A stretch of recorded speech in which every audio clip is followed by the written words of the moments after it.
ত্রিদেব এই শব্দটা আপনারা অবশ্যই শুনেছেন। ত্রিদেব মানে তিন দেবতা। হিন্দু ধর্মে এই ত্রিদেব বা ত্রিমূর্তি বলতে কাদের বোঝায় জানেন? ঠিকই বলেছেন, ব্রহ্মা, বিষ্ণু, মহেশ্বর মানে শিব। এই তিনজন দেবতা হিন্দু ধর্মে খুবই গুরুত্বপূর্ণ। কেন জানেন? কারণ মনে করা হয় যে এই তিনজনই হলেন এই জগৎ সৃষ্টির মূলে। তিনজনের কাজও কিন্তু তিন ধরনের। যেমন ধরুন, ব্রহ্মা হলেন সৃষ্টিকর্তা মানে ক্রিয়েটার, তিনি এই পৃথিবীতে নতুন নতুন প্রাণের জন্ম দিচ্ছেন। আর বিষ্ণু হলেন রক্ষাকর্তা মানে পালনকর্তা। আর শিব হলেন ধ্বংসকারী বা পুনর্জন্মকারী। আমরা তো প্রায় সবাই এই ত্রিদেব বিষয়টা জানি, কিন্তু কেন এই ত্রিদেবকে হিন্দু ধর্মে সব থেকে বড় বলা হয় জানেন? বা ধরুন, এই ত্রিদেবের মধ্যে দিয়ে পুরো এই ইকোসিস্টেম মানে এই বিরাট এই যে জগৎ, এই যে প্রসেস প্রত্যেক দিন চলছে, সেটাকেই কিন্তু দেখানো হয়েছে। মানে হিন্দু ধর্ম কতটা উন্নত তাই ত্রিদেবকে বুঝতে পারলে আপনারা বুঝতে পারবেন। তার বিভিন্ন ফরম্যাট রয়েছে, বিভিন্নভাবে সেটা আপনাদের সামনে আজকে আমি তুলে ধরবো যে এই ব্রহ্মা, বিষ্ণু, মহেশ্বর এই তিন দেবতাকে বিভিন্ন ফরম্যাটে কিভাবে প্রকাশিত করা হয়েছে। শুরুতেই বলবো, এই চ্যানেল আপনাদের জন্য এই ধরনেরই ভাবনা চিন্তার জগৎ খুলে দেবে আগামী দিনেও।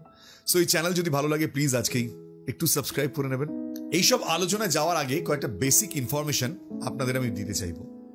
যেমন ধরুন, এই যে ত্রিদেব মানে যার কথা বলছি, তিন দেবতা, এরা কিন্তু আলাদা আলাদা লোক মানে স্থানে অবস্থান করেন।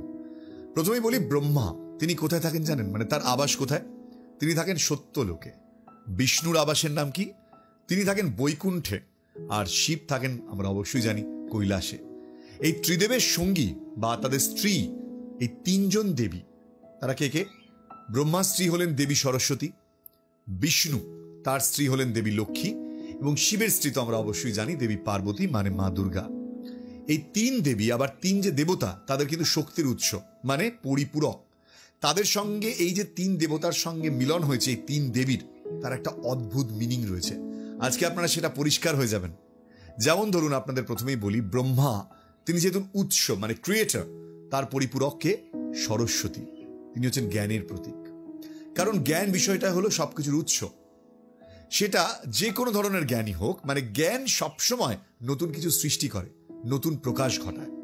তাই ব্রহ্মার সঙ্গে রয়েছেন দেবী সরস্বতী। বিষ্ণুকে বিষ্ণু হচ্ছেন পালনকর্তা মানে পালন বা রক্ষা করেন তিনি। আর এই পালন বা রক্ষা করতে কি লাগে আপনি বলুন? পালন বা রক্ষা করতে লাগে খাদ্য, অর্থ। লক্ষ্মী কি তাহলে? লক্ষ্মী হচ্ছে সম্পদ এবং সমস্ত ঐশ্বর্যের প্রতীক। কেন বিষ্ণুর সঙ্গে লক্ষ্মীর অবস্থান বুঝতে পারছেন তো নিশ্চয়ই। এবার বলবো চলুন শিবের সঙ্গে আমরা জানি পার্বতী বা মহামায়া। সকল শক্তির উৎস হচ্ছে আদি শক্তি এই মহামায়া। এই জগৎকে মায়ায় আচ্ছন্ন রেখেছেন তিনি। তার পূজায় ভক্ত তাকে তুষ্ট করে মায়ার বন্ধন থেকে মুক্তি চায়। মুক্তির এই অর্থ যেমন মৃত্যু, তেমনি মুক্তি মানে কিন্তু পুনর্জন্মও বোঝায়। তাই শিবের সঙ্গী হলেন দেবী পার্বতী বা দুর্গা। মানে কি বুঝতে পারছেন তো? বুঝতে অসুবিধা হচ্ছে না তো? হিন্দু ধর্মে বা বলা ভালো এই সনাতন হিন্দু ধর্মে ত্রিদেবের যে কনসেপ্ট রয়েছে তা কিন্তু অনেক প্রাচীন, নতুন নয়। হাজার হাজার বছর আগে সেখানে বহু মন্দিরে আপনারা যদি খোঁজ করেন একটু দেখতে পাবেন এই ত্রিদেবের মূর্তি বা বিভিন্ন প্রাচীন শিল্পে, মানে এই যে প্রাচীন সময়ে বিভিন্ন খোদাই করা হতো না, বিভিন্ন শিলালিপিতে তারা দেখবেন এই ত্রিদেবের কথা উল্লেখ রয়েছে। এই ত্রিদেবের মধ্যে দিয়ে হিন্দু ধর্মে এই জগৎ এবং এই প্রকৃতির বহু সায়েন্টিফিক ব্যাখ্যা আপনারা পেয়ে যাবেন। আজকে এই ধারণাগুলো আপনাদের মধ্যে একেবারে পরিষ্কার করে দেব। যেমন ধরুন, এই যে জগৎ, তার সৃষ্টির মূল উপাদান কি জানেন? আমরা জানি যে সৃষ্টির মূল উপাদান হচ্ছে 5টি উপাদান, যাকে আমরা পঞ্চতত্ত্ব বলি। এই পঞ্চতত্ত্ব কি? প্রাচীন ভাষায় যাকে বলা হয় ক্ষিতি, অপ, তেজ, মরুত, বোম। সহজ করে যদি বোঝাই তাহলে কি? ক্ষিতি মানে মাটি, অপ মানে জল, তেজ মানে আগুন, মরুত মানে হচ্ছে বায়ু, আর বোম মানে মহাকাশ মানে আকাশ, এই যে মহাশূন্য। বিষ্ণু, ব্রহ্মা এবং শিবের বর্ণনায় প্রত্যেকেই এই 5 তত্ত্বের বা উপাদানের প্রতীক কিন্তু সেভাবেও কিন্তু দেখানো হয়েছে। অর্থাৎ এই 3 দেবতার মধ্যে দিয়ে আসলে জগতের সৃষ্টি 5টা এই যে উপাদানের কথা বললাম সেগুলোকে বোঝানো হয়েছে। আবার ধরুন, যদি বৈষ্ণব মতে বিশ্বাস করেন তাহলে ত্রিমূর্তির মানে 3টি মৌলিক শক্তির বা গুণের প্রতীক। মানে যার মধ্যে দিয়ে কি রয়েছে? মহাবিশ্ব যে সৃষ্টি হয়েছে, এই যে গুণগুলোর কথা বলা হচ্ছে, তার রক্ষণাবেক্ষণ এবং ধ্বংস এই চাকার মতোই সময়ের তালে তালে কিন্তু চলাকে বোঝানো হচ্ছে। এই 3 শক্তি প্রধানত 3টি আলাদা আলাদা গুণ। কি সেই গুণ? ব্রহ্মা হলেন রজগুণ সম্পন্ন, মানে রজগুণ বলতে কি বোঝায়? আবেগ আর সৃষ্টি বোঝায়। বিষ্ণু হলেন তত্ত্বগুণ সম্পন্ন, মানে মঙ্গল এবং সংরক্ষণ। আর শিব হলো তমগুণ সম্পন্ন, অর্থাৎ অন্ধকার ও ধ্বংস। এই তিনটি গুণ হলো হিউম্যান নেচারের প্রধান তিনটি গুণ। আর এটার মধ্যে দিয়ে আবার একটা সাইকোলজিক্যাল ব্যাখ্যা কিন্তু রয়েছে। কি সেটা? প্রত্যেকটা মানুষের মধ্যে সত্যগুণ, তমগুণ, রজগুণ সমানভাবে যদি থাকে তবেই সে স্বাভাবিক। কোনোটা বেশি হলে কিন্তু ব্যালেন্স নষ্ট হয়ে যাবে। এর মানে কি? ত্রিমূর্তি মানুষের তিনটি মানসিক অবস্থার প্রতীক। আবার যোগ দর্শন যদি দেখেন, এই তিনটে রূপ আসলে পৃথিবী, জল আর আগুনের প্রতীক। পৃথিবীকে ব্রহ্মা বলা হয়, জলকে বিষ্ণু আর আগুনকে শিব বলা হয়েছে। কিভাবে, কেন? চলুন আজকে একটু বুঝে নিই। পৃথিবী মানে মাটি। যে কোনো উদ্ভিদ বা প্রাণী সবকিছু জন্ম কিন্তু এই মাটি থেকে। এমনকি জলের, মানে জলজ যে প্রাণী রয়েছে, জলের প্রাণী, তারাও কিন্তু মাটিতেই জন্মেছে, কারণ জল মাটির উপরই অবস্থান করে। তাই ব্রহ্মা হচ্ছেন সৃষ্টিকর্তা, বিষ্ণু জলের প্রতিনিধি। জল হলো কি?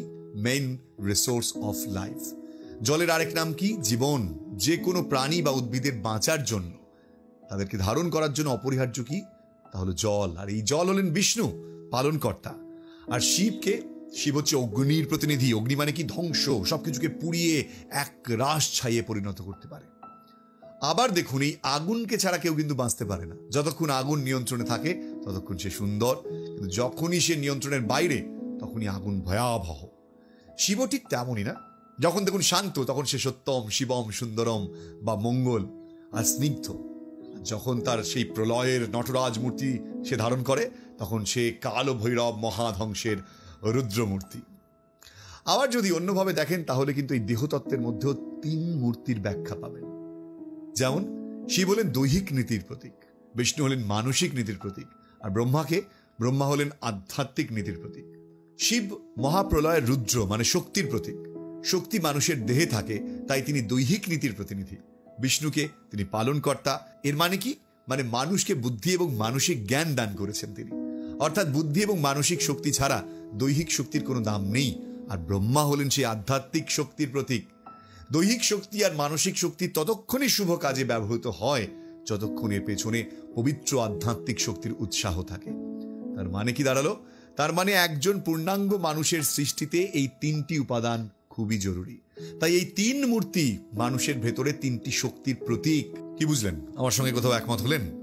আবার আরেকটা মত জানেন কি বলেন? সেখানে বলা হয় ব্রহ্মাকে পুরোহিত হিসেবে, বিষ্ণুকে রাজা হিসেবে এবং শিবকে তপস্বী হিসাবে দেখানো হয়। ব্রহ্মার পূজা করা হয় না, কারণ কি? কারণ তিনি জীব এবং আত্মার প্রতিনিধিত্ব করেন। আত্মা উত্তর খোঁজে, তাই উপাসনার অযোগ্য সে। বিষ্ণু এবং শিব কি? পরমাত্মার প্রতিনিধিত্ব করেন। পরমাত্মা মানে যে উত্তর খুঁজে পেয়েছে। উত্তর খুঁজে পাওয়ার পর বিষ্ণু জগতে অংশগ্রহণ করতে থাকেন এবং শিব সমস্ত জাগতিক বিষয় থেকে নিজেকে সরিয়ে নেন। তাই দেখবেন যে বিষ্ণুর চোখ সবসময় খোলা থাকে আর শিবের চোখ সবসময় বন্ধ। শিব হচ্ছে সন্ন্যাসীর জীবনযাত্রার প্রতিনিধিত্ব করেন, বিষ্ণু গৃহস্থের জীবনযাত্রার প্রতিনিধিত্ব করেন। যদি আপনি আধ্যাত্মিক দিক থেকে দেখেন, সেখানেও এর বিভিন্ন ব্যাখ্যা আছে। যারা শৈব মতে বিশ্বাসী, তারা মনে করেন শিব 5টি কর্ম সম্পাদন করেন: সৃষ্টি, সংরক্ষণ, লয়, করুণা এবং মায়া। তারা কি বলেন? তারা বলেন প্রথম 3টি কাজ শিবের সাথে যুক্ত, আর বাকি 2টো ব্রহ্মা এবং বিষ্ণুর সঙ্গে। তাদের মতে ব্রহ্মা এবং বিষ্ণু শিবের থেকে আলাদা নন, তারা এক।